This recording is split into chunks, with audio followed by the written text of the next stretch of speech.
There we go. Welcome to tonight's webinar, to this afternoon's webinar, depending on where you are in the world. My name is Lisa Kilgore, and we're going to dive into cravings and look at all the different types of cravings that you could possibly have. I'm going to open up the floor for questions at the end, and so don't hesitate to write them in the chat as we go. I won't answer them to the end unless it looks like something I really should answer in the middle, just because some of us are short on time and I want to make sure you can see all of the content before you go. So I'm going to stay on and answer all your questions at the very end. Let's dive in. So what we're going to talk about today is the number one driver of food cravings, and the language of your cravings. Like, what really makes your body crave things and why should we listen to that? We're going to look at the underlying issues that drive those cravings, as well as what different cravings mean. And then at the end, we're going to talk about how to tame your craving monster. My goal with every single webinar is that you walk away with ideas, with real life ideas that you can translate into your life. And at the end, if you don't feel that's true, just write it in the questions and I would love to help you. So I want to make sure that you have a good handle on what cravings are and how to tame your craving monster. For those of you, if we haven't met before, my name is Lisa Kilgore. I'm a registered holistic nutritionist, and I work one-on-one with people. Pre-COVID, I had 2 offices as well as online, and now I'm all online because, well, that's just safer. I also was a touring speaker until COVID, and toured around giving talks on a variety of different topics. And it was mostly the western half of of Canada and a bit of the Pacific Northwest US. But I toured for quite a long time. And in 2015, I recorded a talk at TEDx Kelowna on the gut-brain connection. That got quite popular about a year and a half ago, and the publishers at Victory Belt in Las Vegas saw my TED Talk and said, "Hey, Lisa, do you want to write a book on undieting?" And little did they know it was the only possible topic I wanted to write about. And so my book Undieting was released in September 2020. And if this content from today resonates with you, if you want to dive in further, my book is a really great guide. There's an entire chapter on cravings, and we get into a variety of other ways to tune into your body and find out what it's looking for. A big thing that you need to know about me is that I'm not naturally a healthy eater. I didn't grow up loving vegetables. I actually thought broccoli tasted like dirt until my mid to late 20s. Healthy food was around, but I preferred sweets and sugar and candy, and Fruit Loops and Skippy peanut butter were my 2 absolute favorite foods. By my mid 20s, I was really unhealthy and unwell, and it was really based on the fact that I ate sugar all day. And my doctors never asked me about my diet, which I find really ironic. I was able to change my diet from this highly processed one to a healthy diet that you'd expect a holistic nutritionist to eat. I did this slowly with small little changes over time, and it worked. And I've helped thousands of people make similar changes. And I find that the easier the change, the better it is, and the longer it stands. And so throughout my practice, I've worked with a variety of different issues, and I've worked with thousands of people. And my core kind of specialties are the digestive issues, microbiome, adrenal fatigue and burnout, blood sugar imbalances, undieting. I do work in most things though, but the biggest thing is my anti-diet, my undieting stance. And that's because when we don't use small changes, when instead we dive into something else and we make this dramatic change, it can feel, it's hard, but it can feel kind of empowering at first.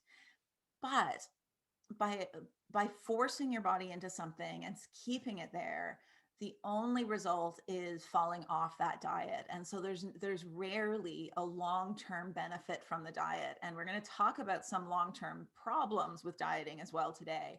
And so every little bit of what I do is in this undieting philosophy. I'm a big proponent of whole foods, of eating lots of fruits and vegetables, and listening to your body, embracing your cravings, and understanding what they are and why they're there in the first place. And so that combination kind of sums up who I am as a nutritionist. Before we get into the juicy craving stuff, I just want to touch on four really important things that I want to bring into the space, and I want you to remember as we move forward, because these are principles that I've seen play out over and over and over again. And if we as a culture can just kind of embrace them, eating will become a lot easier, because what we're doing right now, where we have list after list of good food versus bad food, or told like eat this, not that, it just creates frustration, and we're going to see what else it creates because it's pretty dramatic. So the first thing I want you to remember is that 95% of diets fail. In this definition, failure means that any weight you lose, you've gained back within a year. It's 95% is pretty significant. And if say we were in high school and all the kids were given a test and 95% of them failed, who would be on the hook for that? It wouldn't be the kids, it would be the teacher. The teacher obviously didn't teach the something that worked for the kids, or the kids didn't understand. But when we look at diets and we have this failure rate of 95% of diets fail, we are then marketed to by this same industry that either it's your problem, it's your weakness, or here I have the hack for you. I have the way around this failure thing, and I've got the way that's going to work for you. But none of them work. The research is really loud and really sound. And the saddest part of this, and the reason why to really stop listening to the dieting culture, is research has found that the biggest predictor of weight gain in the future is dieting right now. So not only do diets not work in the long term, and there's only 5% of people who actually have more than a year of any weight loss that they get, but dieting is the biggest predictor, or the best way to know if somebody's going to gain weight in their future. And this has been studies on teenagers and watching them as they get older. It's been on 20 somethings, it's been on men and women, and all the time it comes back and says, yeah, dieting causes weight gain. And one of the reasons why dieting can be so hard is that your body always wins. And this means, those moments in the evening when you felt like you've had a good day or a good week, and now your cravings are super, super loud and you can't say no to them. That is your body winning. That is your body trying to get what it really, really needs. And it always picks these moments of tiredness, of frustration, of I just can't say no any longer, and will hijack anything that your rational brain wants to do and make you eat that food. And I say that like it sounds like a bad thing. It feels like a bad thing inside dieting culture of like, oh, but I just can't win against my body. But the real truth is that your body is your very best friend. It's your best ally in your health. And the reason it kicked you off that diet, or the reason why it made you dive headfirst into a bag of cookies, was for your own good. It doesn't seem like that in the moment. And there's probably other foods you'd rather have eaten, and you probably don't feel great the next day, but your body needed something from that family of foods. And if it went any longer, it would have to, like, other systems would start to break down. Because when we're in a restrictive state or a low calorie state, your body feels it's starving and is working really, really hard to keep you alive. And those cookies, your body saw as life-saving. And so when we simply shift the way we look at our cravings and look at our body and say, oh, body, why are you asking for marshmallows? Or why do you want chocolate so badly? Or why is it potato chips is everything I'm dreaming about? You can start deciphering this language of your cravings and start to find the foods that your body is really looking for, because it didn't really want those cookies, but it wanted something that the cookies had. And it's really, really empowering by simply embracing your body as your best friend.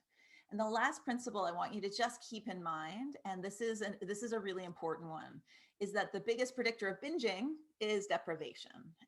Deprivation equals binging. And so if you feel out of control when you're around certain foods, then there's a really good chance that at some point in your life, you've restricted that food. And that's what's driving this. That's not a weakness of you. It's our human nature. And when we when we feel this, when we have too long in this deprivation stage, that binging stage can feel super out of control and super hard to stop. It does stop. And we're going to look at a few different solutions for it, but I just want to keep that in mind. So if you ever feel bingy about foods, and it comes with the guilt, tends to come, it's simply a reaction to a restrictive eating, either now or in the past. Cravings are one of the best languages to understand your body. And the reason why I love cravings, and I ask every single new client about their cravings. I don't think there's a single first appointment where I don't say, okay, tell me what you crave, good and bad, like tell me what it is and tell me when it pops up. Because when we've had a history of dieting, when we've been on either low calorie or restrictive eating plans, the only way through them is to start to ignore your body signals. So hunger, when you've ignored it for a long time, gets quieter and quieter. And I work with tons and tons of people who say, I don't ever really feel hungry. And there's other body signals that just get quieter and quieter the more we ignore them, and the more our head takes over to decide what kind of food we should eat. But cravings always stick around, and if anything, they just get louder and louder and louder. I like to think of them as like a 2-year-old in a temper tantrum. If you're craving a food and then say no to it, this temper tantruming 2-year-old comes out and says, what do you mean? I want this. And it's this idea of no that drives that craving even further. And that's where that deprivation binging comes in.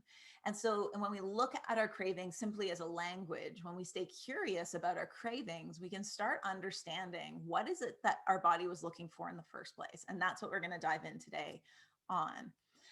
But before we get there, I just want to put into context one of the reasons we crave the foods that we crave today in this day and age. And to do that, I want to take us back to the 1980s, the low-fat 1980s.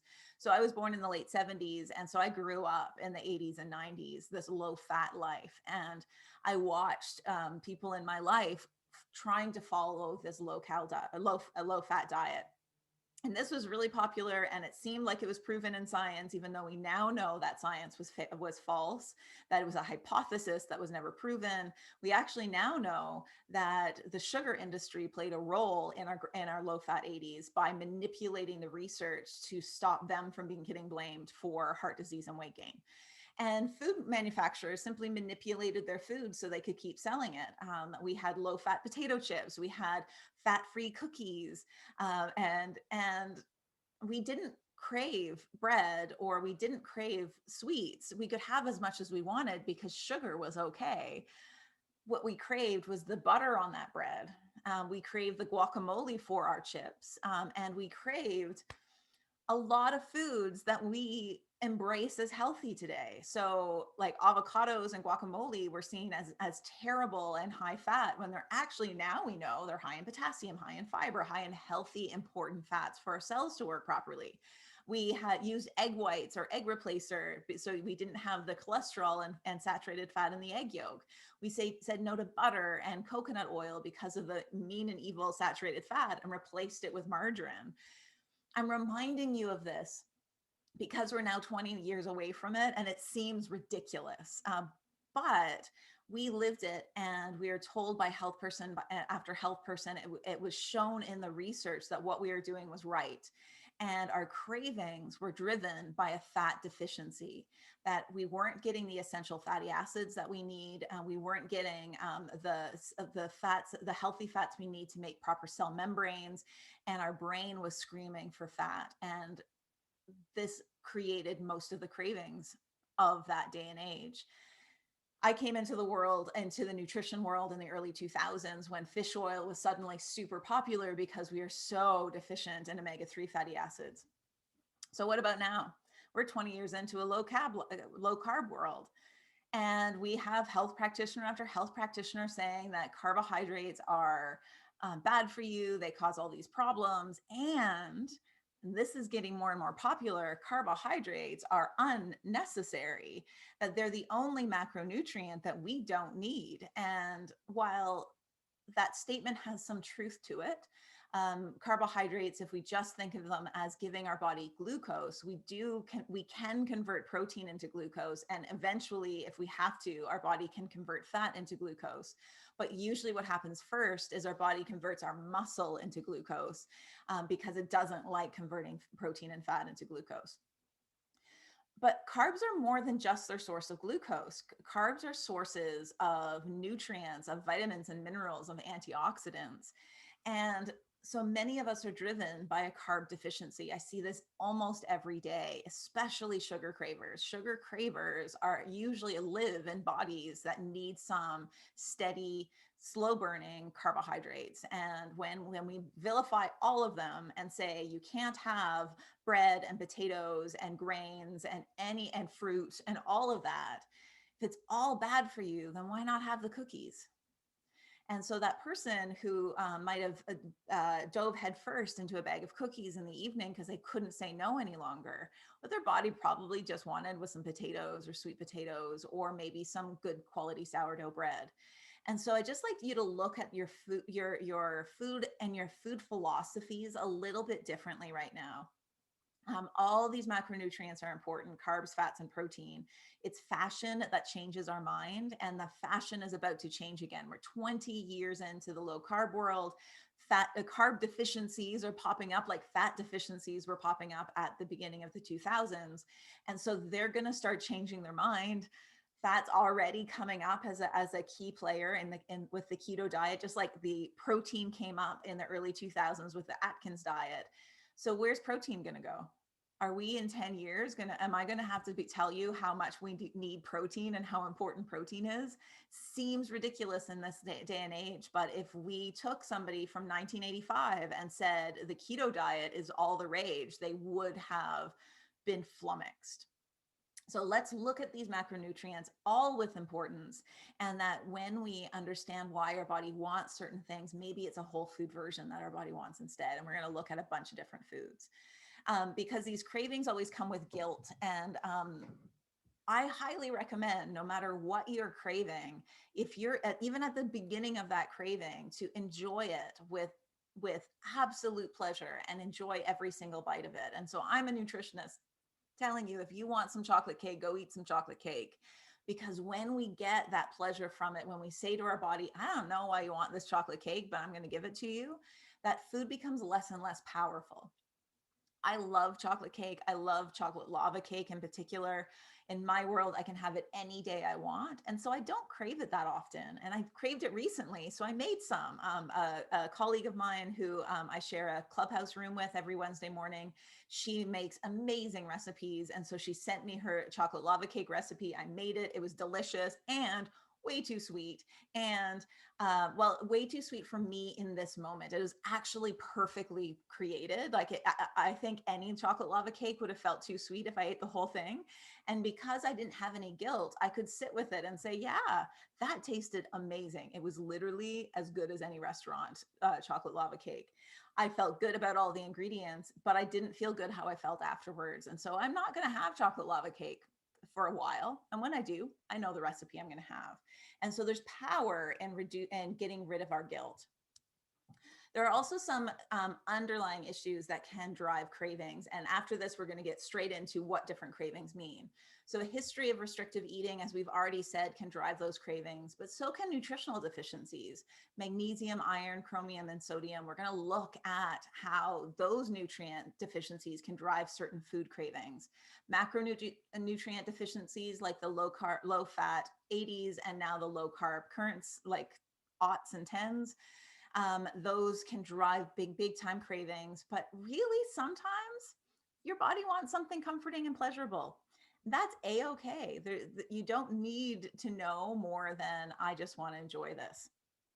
So just keep that in mind, that if you're like, I don't know why I want this right now, it could be that you've always enjoyed it, that it was pleasurable for you when you were a kid, or this just makes you get the warm and fuzzies. That's a perfectly fine reason to eat something. So let's look at what our cravings actually mean. So I'm going to take you through some popular foods and give you some reasons why you may be craving them. And let's start with sugar because we are in the low carb deficient world of the 20s. Hopefully this changes soon. I really hope so. And so there's a few reasons. I think I've got 4 different reasons we crave sugar. And so just notice maybe if you're a sugar craver, you might fall into here. So the first one is that the very simple fact that sweet flavors create balance. We forget that. So in ancient Ayurvedic medicine, so this is medicine from India that's about 5,000 years old. It's similar to traditional Chinese medicine, but they have differences. There's some similarities as well. And in Ayurvedic medicine, they have divided us out into 3 different doshas or constitutions, and that every unique human has a unique blend of these 3 doshas. And 2 of them are balanced by the taste of sweet. So that would say at least about 2/3 of humans are balanced by sweet flavors, and then we deny them. And how could we not want to dive headfirst into whatever sweet food you really love if you've taken everything sweet out of your diet? I have the 2 doshas, Pitta Vata. Both of my doshas are balanced by sweet, and so I eat something sweet every single day, frequently for breakfast in a healthy, balanced way. I don't cause blood sugar spikes, but delicious. Blood sugar issues, a blood sugar crash can be a really big driver for sugar cravings. And this can be whether or not you're a sugar craver in the first place. Um, when our blood sugar gets really low, hunger feels different than it does if it's just balanced. So blood sugar hunger feels demanding. It changes your mood. You might get frustrated, impatient, angry. You might want to throw things. You usually have a giant craving for sweets and sweet foods. And frequently you're also kind of tired. And that's relieved when you eat something. Gets more pronounced if you're dealing with insulin resistance or type 2 diabetes, and that means you probably are on this blood sugar roller coaster. So balancing out your blood sugar, and that's why I'm particular with the sweet that I have in the morning, so it doesn't put me on a blood sugar roller coaster.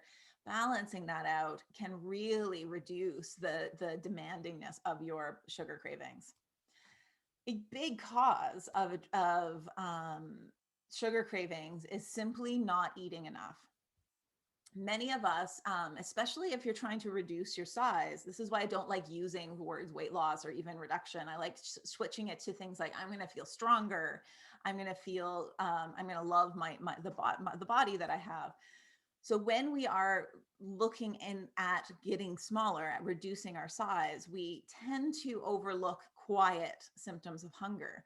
And so if you are dealing with a stressful day, that might mean that breakfast and lunch are really small meals because you don't really need to eat much. But by the end of the day, when your cortisol, your stress hormone comes down, your body might be like, you have not come close to eating enough for what I need in a day. And that's where the evening big cravings come. So if you're a sugar craver in particular, either right after work or an evening craver, then this could be your cause.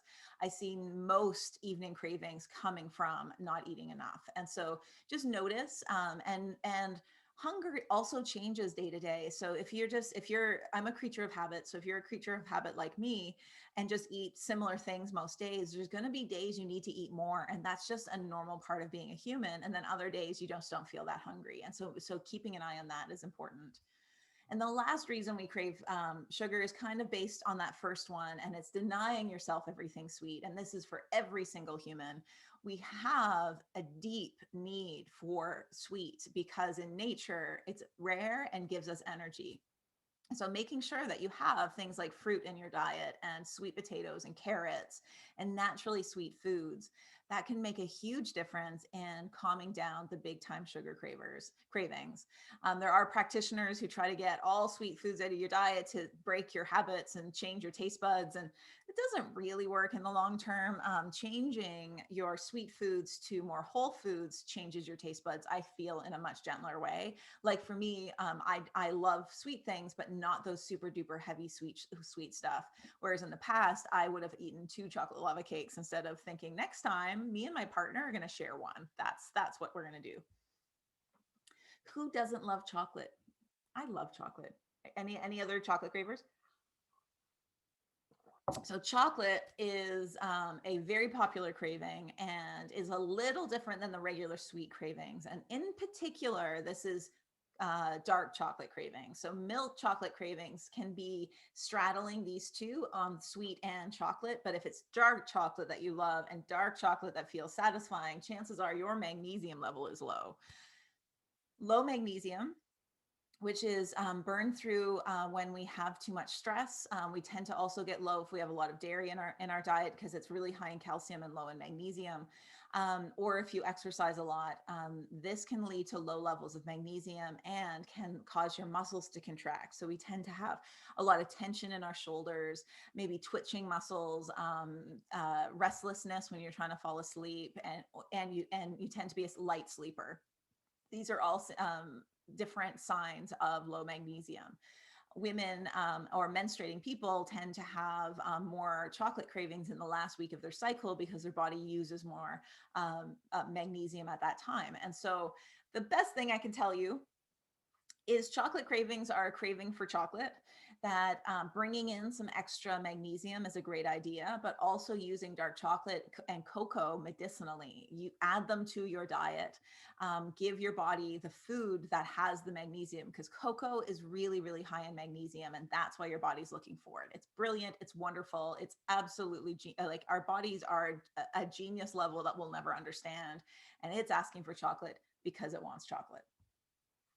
Salt cravings, also a really popular one. So all of you who are salt cravers were probably like saying, Lisa, could you kind of skip over all the sugar stuff? I don't care about sugar. I care about salt. And once again, I have spectacular news for you. Your body needs more salt, specifically sea salt or Himalayan salt. Table salt is highly refined and really hard to break down.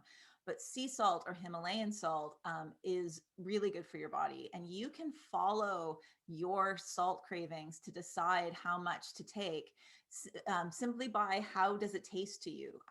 When you have, if you eat generally at home, if you cook most of the time, if fast food or that really, really salty food is more of a treat than a regular everyday occurrence, you can follow your taste buds.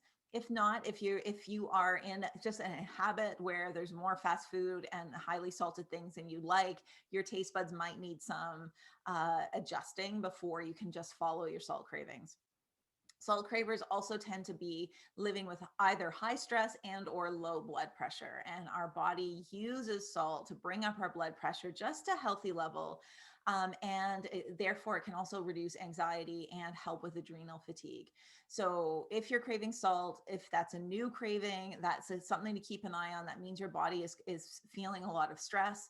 If it's a long-term standing craving, this is your body needs some salt, and use it and enjoy it. It's glorious. Bread cravings, something unheard of in the 80s because we could have as much as we wanted. It would be butter cravings that would be here. So bread cravings, I love bread. There's nothing wrong with a good quality, properly made bread, like a good quality sourdough bread. If you're dealing with insulin resistance, your body may be overreacting to bread right now, and therefore fixing the deficiency, and that's usually chromium, can help find that balance. But I eat bread every day, and unless you have a gluten intolerance, like, don't worry. Like, a lot of bread cravings are driven by the fact that bread is out of style.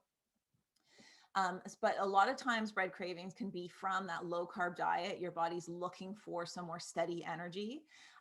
But interestingly, bread cravings can also be due to low protein. Again, this is showing our body's genius. Protein, after it's digested, leaves nitrogen. Bread, after it's digested, also leaves nitrogen. So your body's asking for that thing that leaves nitrogen. And the way to know the difference is whether or not bread feels satisfying when you eat it. For me, because I eat bread all the time, it's when I start really craving toast. So I have toast for breakfast most days. And then if I want it 2 or 3 times that day, that's usually my red flag that I need some more protein. And that only happens when my protein intake is low. So there's definitely a correlation. Low blood sugar can also trigger bread cravings because it's an easy, fast carbohydrate to get your blood sugar back up. Potato chips, really common one because they can be so many different kinds of cravings. So it really depends on who you are and what your body needs. And so this can take some detective work. Potato chips can be a salt craving, it can be a fat craving, a carb craving. Because they're so energy dense, they can be the solution for not eating enough that day. And sometimes it's just something crunchy. What I do when I'm craving potato chips, and my partner loves chips, so they're always in the house, is that I just put some in a bowl and I go away from the kitchen and I enjoy every single one and I get more if I need it. But a lot of times, because I use like a little ramekin, that's a lot, like that's enough to satisfy that craving. But if either you're really famished, you really haven't eaten enough, or you've been denying yourself potato chips for a long time, your body might need more servings, and that's okay. Go and have more servings. But what I also find is the way I know whether or not it's a salt craving or a fat craving is how satisfying those potato chips are. Because sometimes crackers do it and sometimes they don't. That's a salt craving. When potato chips just feel spectacular, it's usually because my body needs more fat. I can't tell you physically what the carb craving side of potato chips feels like because I eat tons of carbs and I don't usually have that deficiency. But just notice what it is that feels so good about the potato chips. The most interesting one that I'm going to tell you about today is strong flavored snacks. And so these can be things like cheesies and Doritos and flavored potato chips. So this craving is like the salted potato chips. So just salted potato chips. This one is salted potato chips, but with that extra flavor. And the reason why our bodies love them and why they're hard to put down is that for most of the histories of human beings, things with strong flavors also had a lot of nutrients. And so this would be things like a freshly picked tomato or fruit right off the tree. And our body is as related strong flavor to a ripe, fresh fruit or a vegetable. Like this is where you're going to get a lot of nutrients. And it makes sense that when we eat strongly flavored snacks, we have trouble stopping because I personally feel hungrier and hungrier as I eat them. And that's a time for me to say, okay, this craving isn't going to be satisfied by this food. And that's a red flag I'd give to everybody is if when you're eating it, you're not getting satisfied by it at all, that's a time to put it down and look for a high nutrient dense food. Sometimes you can look at what it is that's in that food. So if it's like a Dorito, it could be tomatoes or cheese. And sometimes it's just the crunch. So it could be a combination, but those strongly flavored snacks, like those are your body would lack some nutrient density, please. We're going to also look at 2 times of the day that can trigger cravings, and then we're going to get into how to find balance.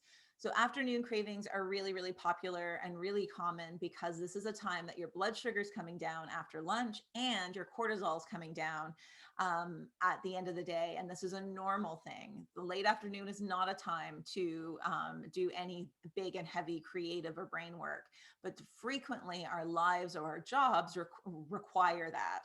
And so that makes us push through.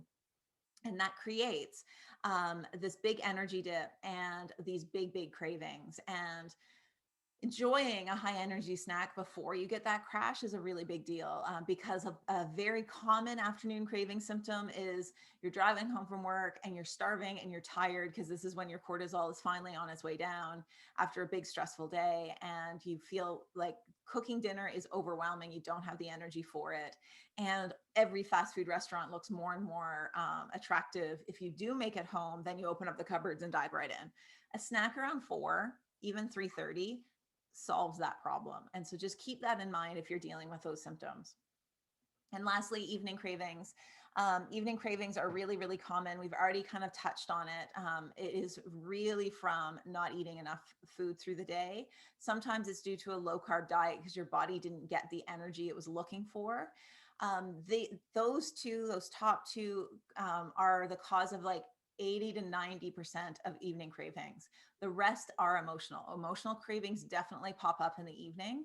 And evening cravings frequently feel emotional when they're actually physical. And so by getting the physical side under control and calming and eating more throughout the day, then you can be much more cognizant of when those emotional cravings come up, because they rarely come up every day. And if this is a regular occurrence for you, it's probably a physical craving. So let's find balance. This first one, I'm going to give you 4 different ways to find balance. This first one needs to be said. And if this feels too stressful for you, that's totally okay. You can wait to do this one. You can wait until it feels more comfortable. And the best way to find balance with your cravings is to enjoy your craving and stop restricting it. If you're in that binging cycle, that can feel really overwhelming, because even being near that food can be hard to control. But the truth is, and the research finds, that when you make it a habit, when you create habituation with this food, it no longer has that power. Sometimes you may find you don't even like that food again anymore. That it was the restriction and the denial of it that caused that intense craving. The way to do this, first, is to be curious when you have that craving. Be curious inside the whole thing, and choose one at a time. If you have more than one food that you feel out of control around, just do one at a time and just like work on that one. And even try the one as an experiment. And so eat it every single day until you feel like you don't want to eat it anymore. Then allow it to stay in your diet and only eat it again when you want it. And don't restrict it again. Don't say, okay, I did it, I'm done, and now I'm not going to eat it ever again. No, no, no, no. You've got to let that temper tantruming 2-year-old know that this food is going to stay. I'm going to have it again when I want it. But you don't need to keep eating it every day if you don't want it. And so that's like, this is something to try.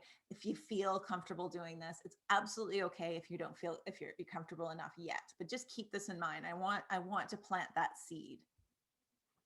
The second one, a bit easier, is rebalancing the nutrient or macronutrient imbalance. So if you're craving chocolate, then bringing in some magnesium is really, really helpful. If you have big time sugar cravings, especially if you feel like your body overreacts to food, to grains and sugars in particular, chromium can really help. Chromium makes glucose tolerance factor, and is chromium deficiencies can be maybe related to insulin resistance. Really, it probably is. I just not allowed to say it. We don't have the research on it yet, but fixing chromium deficiencies can play a huge role at finding balance with sugary foods. And make sure you're eating healthy starches and protein and or sea salt. So making sure you're getting those foods in your diet. Eat more at breakfast and lunch, especially if you're getting those evening cravings. So what I like to recommend everybody try is nail your breakfast. Get a breakfast you like, you have time for, so it's like working inside your day and keeps you full for 4 or 5 hours. When you get a breakfast that works for you, that feels good, that you enjoy, even one, or maybe if more options, if you get bored easily, you only need one if you're a creature of habit like me. And that makes a huge difference in balancing the rest of your day. If you are somebody who hates breakfast, that's okay. Have a snack mid-morning, and then nail your lunch. Get your lunch sorted. And by eating enough through the day, by making sure those 2 meals are balanced for you, it can make a huge difference, because it's evening we go off the rails, but it came from breakfast and lunch. And the last one is to add healthy sweets and sea salt and other foods that you crave. So if you crave sweets, try different recipes. I have a bunch on my website if you're a sweet and chocolate craver, because that's what I make. I have a black bean brownie recipe that's to die for. I have some cookie recipes. There's a ton online, and I've, especially under a lot of stress, I usually have one kicking around. I've got cookies in the fridge, so I'm going to have one when I'm done. And these are balancing. They taste good, and they are they don't create that sugar rush and therefore crash later. Making sure you eat starchy veggies. I've got dinner going, and it's potatoes, and so I eat potatoes. I eat starchy veggies every single day. Honey, maple syrup, coconut sugar, cane sugar, stevia. These are all types of sugars that are balancing for your body, and that used in moderation can help you create balance. But what's key, what I want to leave you with is that change is absolutely possible when you know you can totally rock this. I like to say, choose something that you feel like 95% confident you can totally rock out of the park. And small changes are by far the most effective changes. So don't feel like you need to change everything. Work on one thing. Work on breakfast. Try a new recipe. Try my black bean brownie recipe if you crave chocolate and sweets, because it's gorgeous, it's wonderful, and it's high in magnesium and B vitamins. But in general, I want to make undieting, I want to make healthy eating as easy as possible for you and significantly less confusing. So if you feel at all confused right now, let's talk about it in the questions. And generally, I want you to make your life so much more beautiful. So just before we dive into the questions, I want to tell you about my nutrition hub, Your Beautiful Life, just to see, does this resonate with you? Does this feel like something that would help you through whatever changes you're looking to make? Inside this nutrition hub, we have, I think we're at about 70 to 80 people, mostly women, but we do definitely have some men. And I create a masterclass every single month for this group. And these are standalone masterclasses. They take about an hour to go through, so they're not overly taxing or time consuming. They're mostly written, so you can read them whenever you want. And they dive into a topic, giving you understanding of what that topic is, but also ways to find balance. So this month in March, it's about inflammation, and the brackets have updated is because I had an inflammation one and it just wasn't enough. And so I updated it and added some more to it. It's about chronic inflammation versus acute inflammation, how inflammation can be healing and when is it not, what triggers inflammation, the elimination diet, and also how to find balance. And so, and these are all topics created and asked for by the group. In January, I created a masterclass on intermittent fasting and dove into the research and was horrified by how problematic it is to tell everybody they should be intermittent fasting. So if you are a person who menstruates, please don't try intermittent fasting until you read this masterclass, because I get into women specific, hormone specific intermittent fasting and what it can do. So it's really important. Right now, I'm writing April's masterclass, which is a new relationship with food. And this was again requested by the group. How do you interact with food when you have a history of dieting without counting or restricting? Like, how do you actually find that balance? And so that's what this masterclass is in. It's been really fun to write so far. In May, we have one coming up on thyroid health. In June, we're diving into Ayurvedics. So that ancient Indian wisdom of food, where we can use food in balancing in many different ways, including how to stay grounded, how to pick up energy, how to be creative. Like, this is all found in Ayurvedic medicine. It's amazing. And the group points me to exactly what we're going to do. The website is also chock full of recipes. There's about 200 recipes there right now, and I add and more whenever there's a need. I also do bi-weekly Q&A sessions. So every 2 weeks, I jump on Facebook Live and I answer all of the questions that have come in. They're always really fun and very varied. It's been rare that we've done the same question twice, and this has been almost 2 years. We also have a private Facebook group, and this is where everybody can interact. This is where the live sessions are, but there's about a quarter of the people in the group that aren't on Facebook. And so I make sure all the good stuff that's found on Facebook is also on the site. So I upload all the Q&A sessions, and there's now a spot on the site to even comment and interact as well. So I'm working as much as I can to make sure that there's the place where most of us are, which is Facebook, but then also that the website has everything too. You get discounted rates on one-on-one. It's 15% off. So if you're thinking, you know what, I really want to work with Lisa, maybe also join the Nutrition Hub to get a discount. And my absolute favorite part is a direct line straight to me that tells me what you'd like. So whatever you need for your health journey, I will help. I will do my very best to make for you. And I become your personal nutritionist. The members of Your Beautiful Life are my top priority. They get their questions answered first when I see their names pop up in my email, and they get the support that they need. Sometimes more one-on-one support is needed, but then you get discounts on those rates anyways. So to join Your Beautiful Life and gain access to everything, the full site, including 24 different masterclasses, because it's been going for almost 2 years, all the videos and instructions and recipes and the daily support, it's $35 Canadian a month, or you can choose US, which is 25. But with webinars, I like to do something special. So I've opened up the quarterly pricing just until Sunday. So if you'd like to join and get the quarterly pricing, which is $90 per quarter, you save a bit of money each month, and you'll immediately get access to everything, and then know you're going to be here for at least 3 months. You will be automatically billed again, either monthly or quarterly, unless you cancel, and you can cancel anytime. There's absolutely no minimum, so you can just come in and test the water, see if it's okay for you, and then leave if it's not. If you'd like more information, it's lisakilgore.com/your beautiful life. As well, if you want, if you just like to do one-on-one appointments, if you'd like some more hands-on support, I am taking new clients. If you go to my website /wellness-packages, you can find out my rates. My rates are going up April 1st. So if you've been waiting to book an appointment, just get it in my calendar before April 1st and you'll qualify for the current rates. And if you'd like more information on my book, I'm just grabbing a copy. It's under a bunch of stuff on dieting, freedom from the bewildering world of fad diets. Just go to undieting.ca, and you'll also get access to my digital course that you get free anytime you buy my book. And so that's going to be up for a bit longer. I'm not sure how much longer. So grab a book and grab your digital course.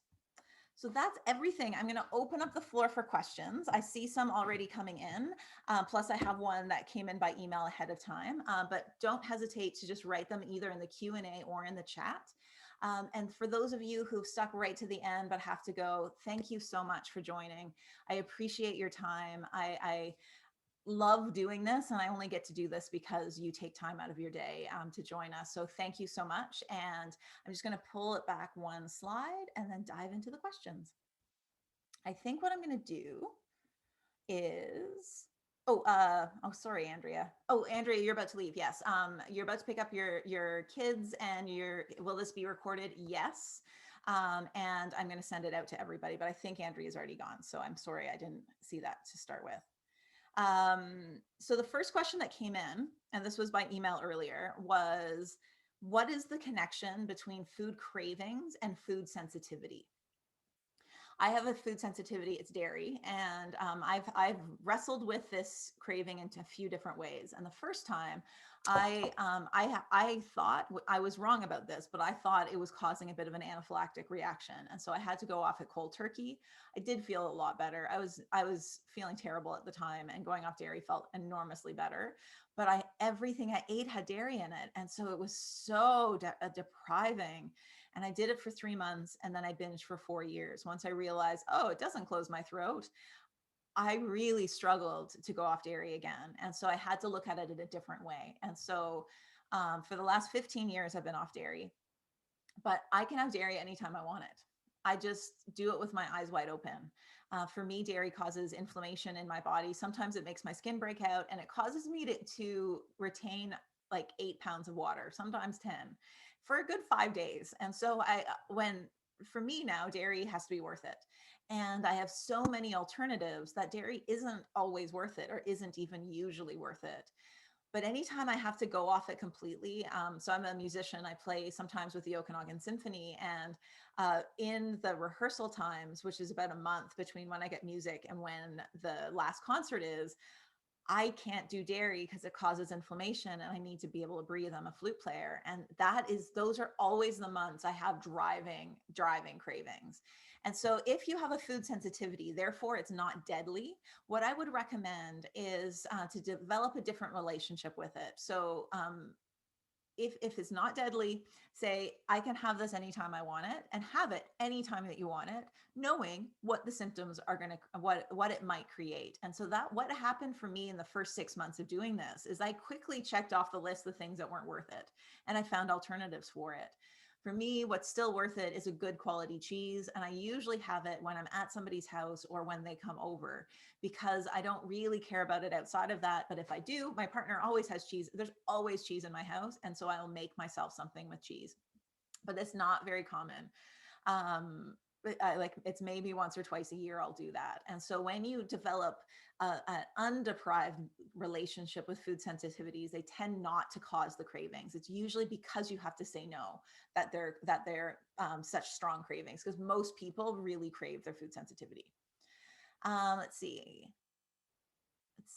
Oh, Gina says that she really needed this webinar because she's sitting eating cookies after studying for an exam. I hear you. So Catherine says her favorite craving is crunchy and salty, like tortilla chips, and fatty, like butter and guacamole. So let me know if you've got your answers to your cravings. Diane says, what do I think about lactose-free products? What are my thoughts on those? This is a really good question. So lactose is the sugar found in dairy, and it's a double sugar.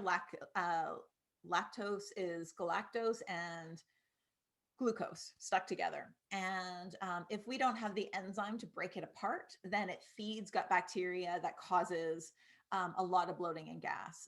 Lactose intolerance is frequently actually a gut bacteria imbalance, that if you bring in the types of bacteria that can digest lactose, you can become less lactose intolerant. But if you find that you get really bloated when you eat dairy, lactose-free food is great because it's just pulling that sugar out.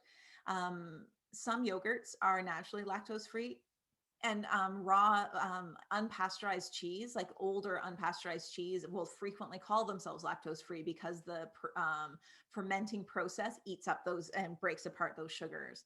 And so it can be an easy solution. But if you get inflammation from dairy, then you're still going to get it from lactose-free products. It's usually the protein like casein that will trigger inflammation. And so my body, it doesn't matter if there's lactose in it. For me, it's a casein problem. So just know what your reaction to it is. And if lactose-free stuff fixes your problem, go with it. It's just pulling a sugar out. It's no big deal. It's barely a process. Stephanie asked, what is a craving for diet pop telling my body? Oh, that's a good one. There are very few addictive foods. There's this idea that sugar is addicting because of a rat study where they starved them and then said, oh, look, they uncontrollably eat sugar. when the study was repeated, and with fully fed rats, they couldn't care less about sugar. So sugar isn't addicting, but possibly aspartame and sucralose and the artificial sweeteners might be. And I say that because I've only ever seen people addicted to diet pop. And this is where people are drinking 6 to 12 a day. I've at least met 4 to 5 in my close personal life, like friends and acquaintances. And that says to me how strong this addiction or this possible addiction can be. Diet pop tricks the body. Sucralose, aspartame, they taste sweet on the tongue, and so your body says, oh, sugar's coming. And so it raises your insulin levels, but no sugar actually comes. And so it drives cravings of all things. And so your craving for diet pop could be that your body never got satisfied by the sugar, that sweetness that was there in the first place. And diet pop, which is supposed to be sugar-free, low cal or 0 calorie, actually has been related to weight gain. And that more than regular pop. So if this feels comfortable, and it all depends on like what your body's relationship to diet pop is to first switch it either over to regular pop, or if that just feels impossible, or you don't want to be having that sugar, then trying a stevia-based pop. Some health food stores carry them, and see if there's a different reaction to it. I don't actually have much of an answer for the diet pop other than it's real, and that studies have found that diet pop does just absolutely trigger food cravings and sugar cravings and tricks the body, so it raises insulin levels. So it is something to be wary about. And maybe try the stevia ones. Let me know if that answers your question. Diane asks, if a person has a healthy diet, do they need to take a probiotic? Yes and no. You don't need it every day. So a probiotic supplement, I'm talking capsules, are full of lactobacillus and bifidobacterias. And in our diet, we get tons of prebiotic fiber that feeds our good gut bacteria. And in fermented foods, we can get some lactobacillus bacteria. But we in North America and most westernized countries are highly deficient in bifidobacteria, because that used to come, we used to get seeded by it out of our water, because our water was full of bugs and poor sanitation and soil and all of those. And we don't have that input anymore. And so, as a general rule, if you feel great, if you have great digestion, if you don't have any big problems, one probiotic a week to seed that bifido side, I think is really, really helpful. And then otherwise, eat your healthy diet. Barbara asks in the Q&A, how to support chronic adrenaline insufficiency. Oh, that's a really good question. So when your adrenals are really low and therefore your cortisol is really low, it can make life feel almost impossible. When your cortisol is really low, you have trouble sitting up. It's hard to be anything but bedridden. Looking for a proper diagnosis, either through a naturopath or a functional medicine doctor, I think is really important. They may have tools that can help you. What I use when I work with somebody with really low cortisol is I bring in a licorice, usually as a tincture or inside a supplement, because that gives your body more cortisol. Got to be careful with licorice. Do not use licorice if you have proper levels of cortisol. This is only if it's really, really low. And I bring in a lot of salt, because that can bring your blood pressure up, which will be low when your adrenals are insufficient. And a lot of the people I've worked with this really, really low level of cortisol, they tend to have huge energy crashes right after eating. And that's because the blood sugar hasn't come up from the food, but the body is using a ton of energy to digest it. And a teaspoon of honey right before you eat, especially in whatever meal you tend to crash, can be really, really helpful.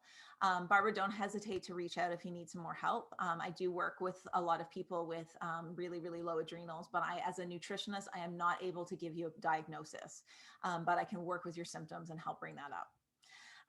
Gabby asks, why is it when I indulge in a craving, I want more, but if I stop eating the craving after time, I generally don't want it? It's a really good question, Gabby. And that's kind of this deprivation binging cycle. And so your body is really good at deprivation, and it can live there for a long time because it can ignore those other cravings. But once the door is open to that craving, it's like all or nothing. You just kind of go headfirst into it. The way to balance it, to get to how you feel when it's not in your life, is by allowing it unrestrictedly. And you're going to go through a binging phase, and then it's that habituation that we talked about earlier. And it can feel scary at first. And so even just trying it with one food and just say, okay, for however long I need, I'm going to eat as much cookies or candy or chocolate as I possibly want, and you'll watch your desperate craving for it diminish over time. It's a controversial opinion about it, but it is it's well shown in the research. Let's see. What about probiotics while on an anti-candida diet? Also by Gabby. When you're on an anti-candida diet, you're usually on something to kill off that fungus. So candida is a yeast that becomes a fungus and overgrows. And so you're on some antimicrobial. That's killing off bacteria too. So there's no point in taking a probiotic. But after you're done, definitely get that probiotic in to reseed your gut, so you can get a good ecosystem in there, and that squishes out any candida that might still remain. So it's important afterwards, but not during. Pat is asking, do I recommend a 24-hour cortisol test? Again, I don't do diagnostics because I'm a nutritionist, but what I generally recommend, if you're wondering about your adrenals and your cortisol level, is to either do a cortisol spit test or what's called a Dutch test, which is a dry urine test. The dry urine test, the Dutch, if you go to dutchtest.com, I think is the website, you can just order it directly. And it tests a bunch of different hormones. It's quite brilliant. And you can also get that through many naturopaths, and the spit test you can get through naturopaths or functional medicine doctors. I find blood tests for cortisol only show it if your level is so low you're almost catatonic. Anything above fully bedridden, and I've even seen people who were fully bedridden, and the blood test for cortisol doesn't show anything. The spit test or the dry urine test actually shows where your cortisol is through the day, because you're doing it multiple times. and you can see what your levels are. And so they're much more accurate and can do a better job at diagnosing adrenal fatigue or adrenal exhaustion.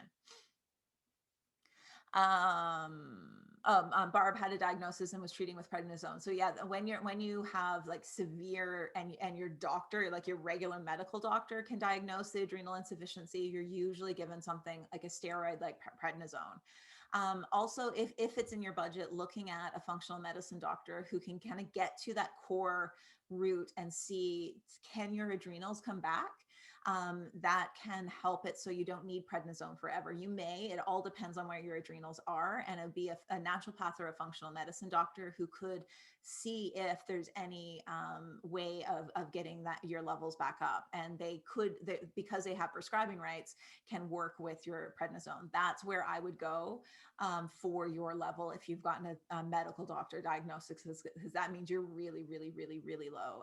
And don't mix licorice with prednisone because they'll just jump it up too high. I think that's all the questions. Oh, fantastic.